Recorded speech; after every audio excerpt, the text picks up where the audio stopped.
Bienvenue sur Conte du sommeil, chers amis. Préparez-vous à plonger dans une histoire vraie, sombre et absolument glaçante qui vous montrera jusqu'où la folie humaine peut mener.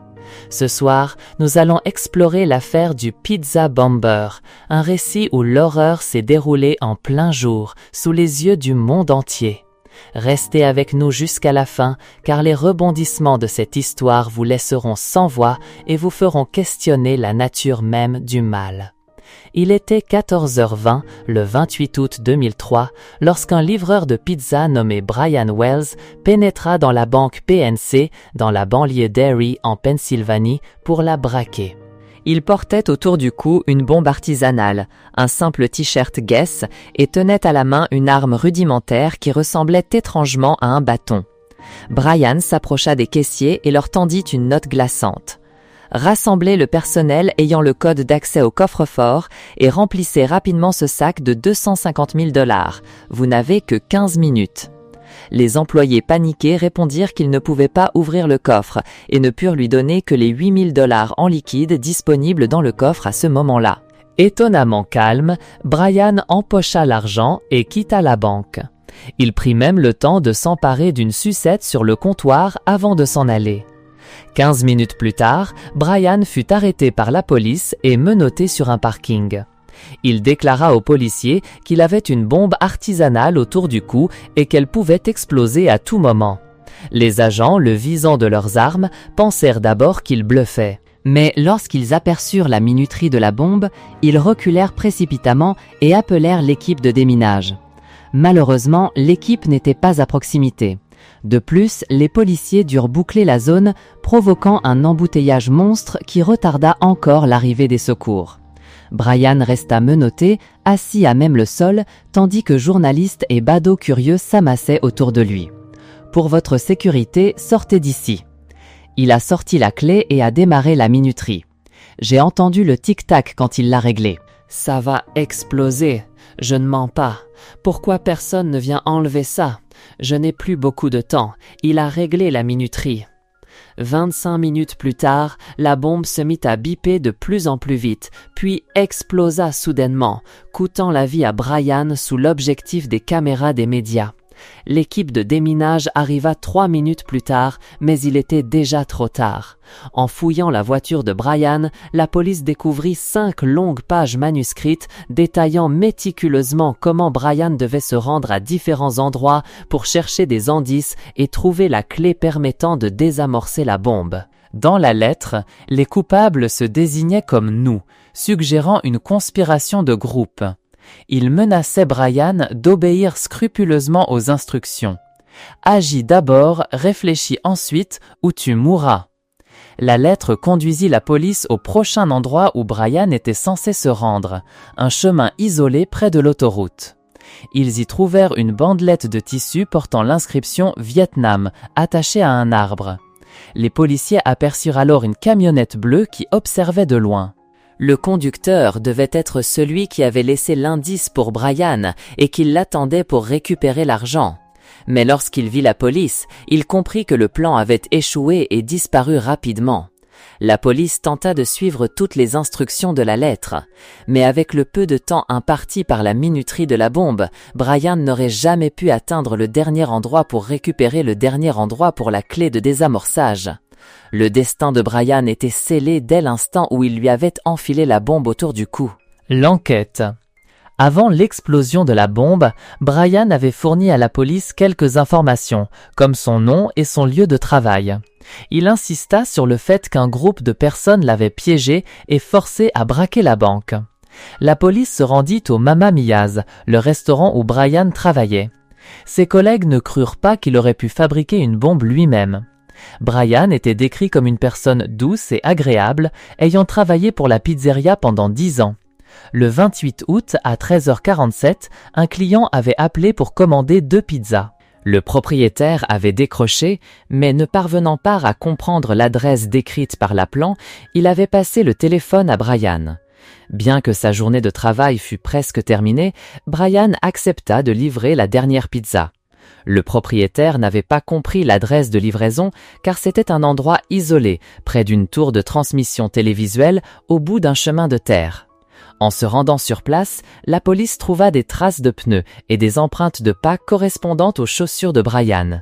Des marques sur le sol suggéraient également des signes de lutte. Mais la police ne trouva aucun indice expliquant pourquoi Brian s'y trouvait ni qui il avait rencontré. Une impasse? La police fouilla la maison de Brian et ne trouva aucun signe indiquant qu'il y avait fabriqué une bombe. Le seul indice découvert fut une liste de numéros de téléphone de prostituées de la région. L'analyse du FBI révéla que la bombe n'était pas l'œuvre d'un amateur. Elle était conçue avec une minutie effrayante. Quiconque avait fabriqué cet engin devait être d'une intelligence particulière, habile de ses mains et doté de solides connaissances en électronique. La bombe se composait de 2 parties.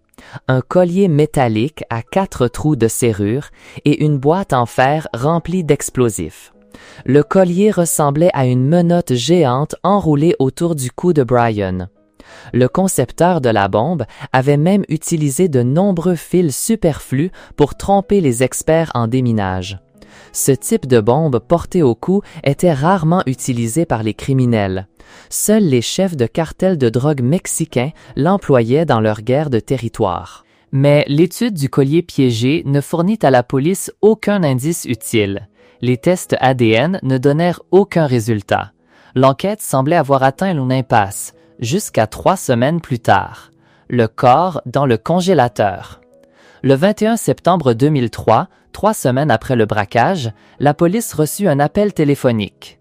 911, quelle est votre urgence? 8645 Peach Street, dans le garage, il y a un corps dans le congélateur et il se décompose. Il y a une femme ici que vous voudrez interroger. Quel est votre nom? Bill Rothstein. L'appelant était Bill Rothstein, l'ex-fiancé de Marjorie Armstrong. Bill se rendit au poste de police pour être interrogé et expliqua que lui et Marjorie étaient amis depuis des années et qu'elle lui demandait souvent de l'aide. 6 semaines auparavant, Marjorie avait appelé Bill en pleine panique, disant qu'elle avait abattu son petit ami, James Roden, et qu'elle lui demandait de se débarrasser du corps. Bill avait accepté d'aider. Il avait enveloppé le corps dans une bâche, puis l'avait ramené chez lui pour le placer dans le congélateur de son garage. Mais il avait changé d'avis et décidé d'alerter la police. La police se rendit chez Bill et trouva le corps dans le congélateur. Ils arrêtèrent immédiatement Marjorie. Et voici le point intéressant. En récupérant le corps de James, les enquêteurs réalisèrent que la maison de Bill se trouvait à moins de 500 mètres du dernier lieu de livraison de Brian, juste sous la tour de transmission. La génie déroutée Marjorie Armstrong. Marjorie Armstrong, née en 1949, avait vécu toute sa vie à Erie, en Pennsylvanie.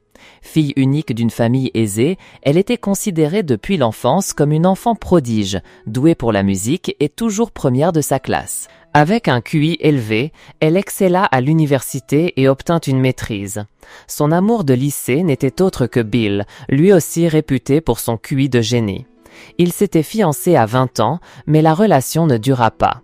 Après que Marjorie eut rompu ses fiançailles, elle commença à lutter contre de graves troubles mentaux, notamment le trouble bipolaire et la dépression.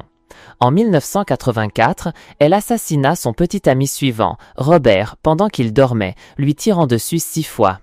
Marjorie fut par la suite acquittée, le tribunal ayant cru qu'il s'agissait d'un acte de légitime défense. En 1990, Marjorie épousa son petit ami suivant. Cependant, 2 ans plus tard seulement, en 1992, alors que Marjorie s'occupait de Richard à l'hôpital, il tomba subitement, se cogna la tête contre un mur et mourut d'une hémorragie cérébrale. Marjorie accusa l'hôpital et aucune enquête supplémentaire ne fut menée. Fin stratège, Marjorie intenta un procès à l'hôpital et obtint 250 000 $ de dédommagement. Pendant ce temps, Marjorie continuait de se battre contre sa maladie mentale. Elle demanda un certificat d'invalidité en raison de troubles psychologiques et reçut de nombreuses aides sociales du gouvernement. Elle n'eut apparemment jamais à travailler de sa vie. Le petit ami suivant de Marjorie fut James Roden, un alcoolique au chômage. Ils vécurent ensemble pendant 9 ans et, selon les témoignages, James était un homme faible, toujours sous le contrôle de Marjorie. En août 2003, après une dispute, elle abattit James Roden, dont le corps se trouvait dans le congélateur. Le génie dérouté Bill Rothstein. Marjorie refusa de parler aux enquêteurs, mais Bill était très loquace et semblait enthousiaste à l'idée de coopérer avec la police. Bill déclara aux agents du FBI qu'il était la personne la plus intelligente de la pièce et raconta son impressionnant parcours universitaire. Bill avait un diplôme d'ingénieur électricien et avait été professeur de sciences spécialisé en robotique. En se vantant, Bill admit involontairement à la police qu'il correspondait au profil d'un fabricant de bombes artisanales qu'il recherchait. Bill alla même jusqu'à permettre aux détectives de venir chez lui pour décrire comment il avait aidé Marjorie à se débarrasser du corps. Comme la maison de Marjorie, celle de Bill était tout aussi désordonnée.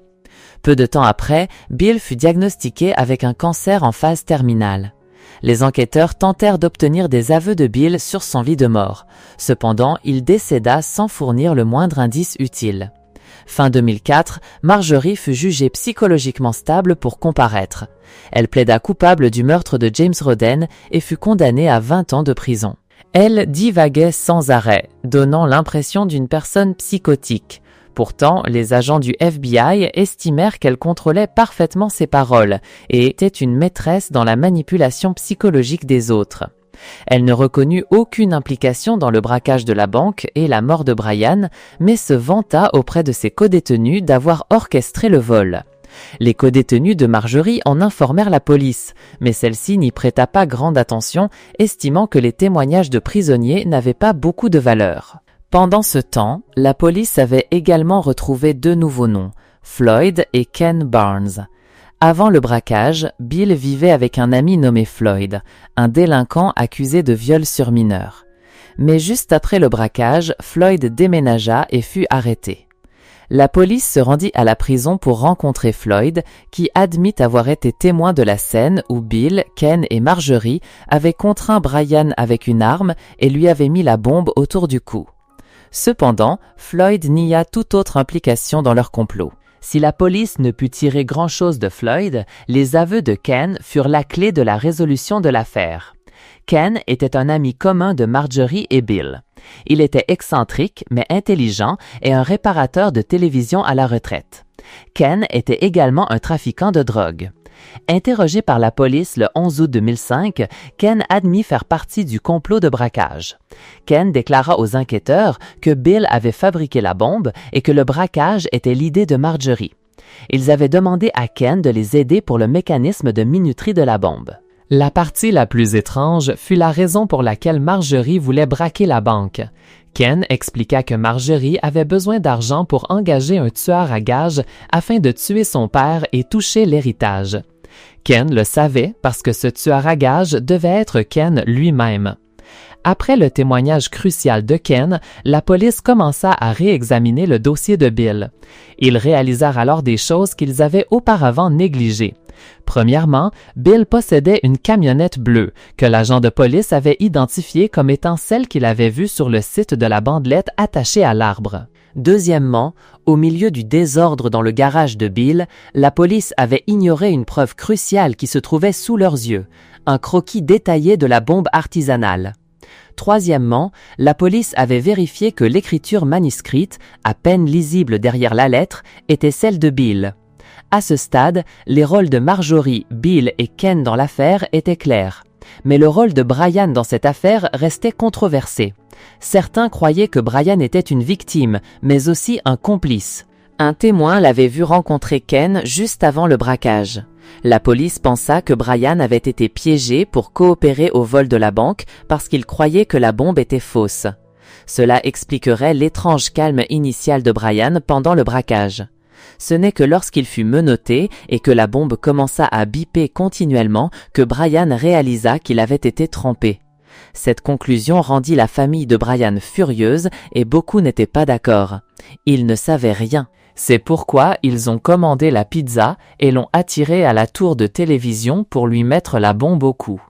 Ils croyaient que Brian n'était qu'un livreur de pizza innocent, malheureusement attaqué par un groupe de personnes cruelles lors d'une livraison. L'innocence de Brian ne fut clarifiée que 5 ans plus tard, lorsqu'une prostituée accepta de parler. Elle s'appelait Jessica Hoopsick, une prostituée que Brian fréquentait. Jessica admit qu'elle achetait régulièrement de la drogue à Ken.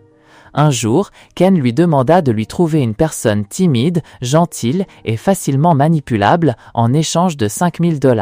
Sous l'emprise de la drogue, elle leur présenta Brian et leur fournit son emploi du temps. Du début à la fin, Brian n'était qu'une victime innocente, utilisée dans un plan machiavélique par des individus dénués d'humanité. Jessica déclara que cela la hanterait toute sa vie. Le 3 septembre 2008, Ken fut condamné pour le braquage de la banque alors qu'il était déjà en prison pour un autre crime de trafic de drogue. Il fut condamné à 45 ans de prison. Le 1er novembre 2010, Marjorie fut également reconnue coupable d'être la cerveau de l'affaire Brian Wells et fut condamnée à la prison à perpétuité alors qu'elle était déjà incarcérée pour le meurtre de James Rodden. Marjorie est décédée en prison d'un cancer du sein en 2017, tandis que Ken est décédé d'un cancer du poumon en 2019. Merci d'avoir suivi cette histoire terrifiante sur Contes du sommeil. Si ce récit vous a captivé, n'hésitez pas à aimer, à vous abonner et à partager la vidéo. Vos pensées sont précieuses, alors laissez-nous en commentaire ci-dessous pour nous dire ce que vous en pensez. Prenez soin de vous.